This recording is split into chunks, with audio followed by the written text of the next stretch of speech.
माझ्या देवाचा माझ्या राजाचा दरबार सजला. 13 मे 2026 रोजी वर्धापन सोहळा होता.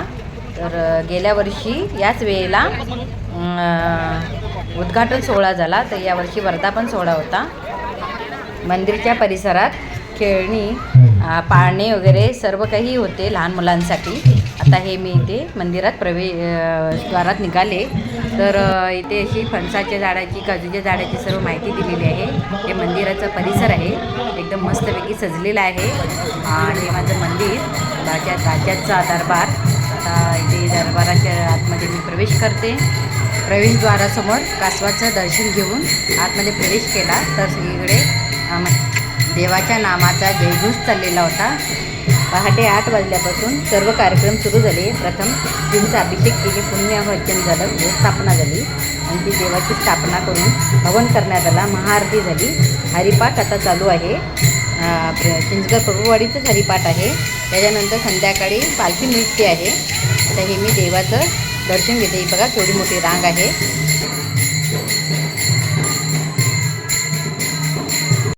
संध्याकाळचे आता 6 वाजलेत. भाविक लोक भरपूर आले दर्शनाला. माझ्या देवाचं, माझ्या राजाचं रूप बघा किती खुलून आले. काय त्याचा रुबाब, काय मस्तपैकी सजवलेलं आहे. फेटा वगैरे घालून खूप छान वाटते. दर्शन घेतल्यावर मनाला खूप शांतता वाटली. मंदिराच्या बाजूलाच महाप्रसाद चालू होता. हे बघा किती प्रचंड गर्दी आहे. प्रसाद घेतला आणि मग पालखी नृत्य बघण्यासाठी गेली मी.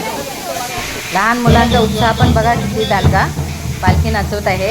खूप सुंदर पद्धतीने पालखी नाचवत आहेत. लहान मुलांची लहान पालखी होती आणि त्यांना हे ढोलवाले साथ देत आहेत. फ्लॅशलाईट जो बंद करणार नाही त्याचा मोबाईल आज रात्री बंद होणार. ज्याचा मोबाईल आता ऑन होणार नाही त्याचा मोबाईल रात्री 12 वाजता. कोकण हे नंदनवन, इथे मुलांचे लाख असणे, ताटमान अभिमान आमचा उंच सह्याद्रीचे कडे. आणि या सह्याद्रीच्या कड्यामध्ये वसलेलं हे सुंदर चिंचगडचं गाव. त्याचा पौराणिक देखावा आहे. रामायणाचा आधार असलेला वनवासामध्ये असतात, त्याच वेळेला सीतामाईला भुलवण्यासाठी म्हणून मारीच राक्षस हा सुवर्ण कांता लिहिलेला असा हरणाचं रूप घेऊन येतो. त्याची कातडी ही सोन्याची असते आणि हे सोनेरी हरिण या ठिकाणी सीतामाईच्या कर्णकुटीजवळ येते. नमस्कार मंडळी, मी समीक्षा पिंपळकर. माझ्या ब्लॉगमध्ये आपलं स्वागत आहे. आता रात्रीचे 10:30 वाजलेत. चिंचगड भैरवनाथ मंदिराच्या दरबारात रात्र रंगली होती. पालखी सोहळ्यात गाव पूर्ण त्या भक्तीच्या तालात हरवून गेलं होतं. बघा कसं ते.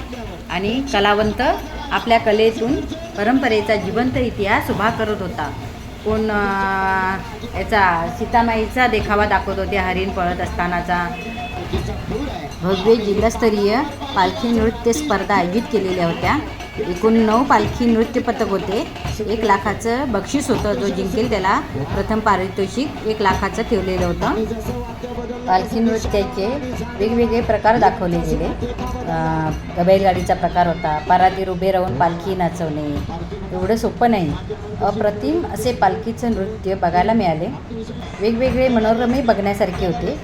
काही तर असे होते की ते खूप रिस्की होते, पण त्यांनी अगदी सहजपणे प्रदर्शित केले. प्रत्येक ग्रुपला 25 मिनिटे दिले गेले. त्यावेळेस त्यांना आपलं सर्वोत्तम नृत्य प्रदर्शित करायचं होतं. तर चांगल्या उत्तम प्रकारे त्यांनी ते पालखी नृत्य प्रदर्शित केलं. अवघड गोष्टी आहे, परंतु प्रत्येक कलाकार रिस्क घ्यायला तयार असतो. सवयीमध्ये सुद्धा गाणं बघा. नाव गणाचं बोलायचं, पवतं बांधायचं, गणाला पवतं बांधावर 2 स्टीलचे पेले, देखावर 2 स्टीलचे पेले आणि त्याच्यावर पालखी आहे. अतिशय सुंदर कडक असे पालखी नृत्य चाललेलं होतं. 50 किलोची पालखी, 50 किलोची सहजरित्या ते फिरवत होते. आणि काय मनोरमे लावलेले होते, काय नाचवत होते. पालखी नृत्य नुसतं बघण्यासारखे होते. डोळे नुसते एकदम दिपावले. नृत्य नुसते असे टिपण्यासारखे होते. असं वाटत होतं की इथून घालूच नये. ढोल ताशांच्या गजरात पालखी एकदम काय नाचत होती आणि सगळं परिसर नुसता दुमदुमला होता.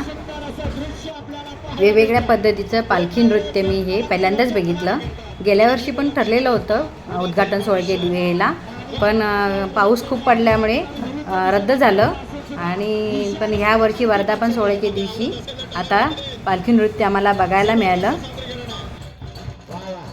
अजून एक मनोरा लावला जातोय. 4 कलाकार खाली आहेत, 4 कलाकार वरती आहेत. अतिशय जबरदस्त. आहा. तर पण कलाकारांना काय सुंदर वाह. साधते. वा वा वा, क्या बात आहे, टाळ्या वाजू दे. वा वा. हे, वा वा. स्पर्धा क्रमांक 3 वाघजाई. कला प्रदर्शन पण चालू आहे. पहिल्या सुरुवातीला 5 मिनटं दाखविलं जातं. आता हे पहिल्या कलावंत आपला पहिला इतिहास आपल्याला दाखवतो. आता हे बघा गरुड आलाय. कोणतीही परिस्थिती असू दे, कलावंत आपली कला दाखवताना थांबत नाही. आता ह्या पुढच्या व्हिडिओमध्ये बघा कसा तो करतोय. असेल तर आतमध्ये येतानाच त्याचा एका हातातला एक झाड जर तुटला, पण जसे अस्त्र हातामध्ये तसे वापरून तो आपली कला सादर करतोय. बरोबर. हा छोटासा मुलगा बघा कसं झांज वाजवतोय. त्याच्या एका हातातला झांज तुटला होता, पण त्या परिस्थितीत तो थांबला नाही. तसाच तो तुटलेली झांज घेऊन वाजवतोय. त्याच्या हाताला थोडाफार त्रास होत असेलच, तरी पण तो थांबला नाही आणि आपली कला प्रदर्शित करत राहिला. प्रयत्न होतो का बघूया. अवघड प्रकार आहे, पण अवघडाला सोपं करण्याचं काम हे कलाकार करत असतात. आवडत असेल तर टाळ्यांची कंजूशी करू नका. खरंच जोरदार टाळ्या वाजू दे. जबरदस्त या ठिकाणी सादरीकरण आहे. खालचा कलाकार डोंगरावरती आहे, वरचा कलाकार त्याच्या पाठीवरती उभा आहे. हो हो, अतिशय वजनदार पालखी पाठीवरती जबरदस्त फिरवली जाते. वा वा वा वा वा, अतिशय सुंदर. अप्रतिम.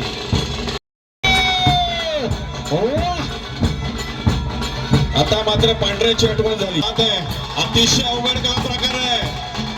आवडला असेल तर टाळ्या वाजू दे. टाळ्या वाजू द्या, टाळ्या वाजू द्या. तर असा मनोरा. एक कलाकार कमरेमध्ये, दुसरा कलाकार खांद्यावर, वरच्या कलाकाराच्या डोक्यावर पालखी आहे. अतिशय अवघड कला प्रकार आहे. या कमानी संघाकडे पालखीजवळ दांडिया नृत्याचा वापर केला जातो. पालखी नाचवली जाते.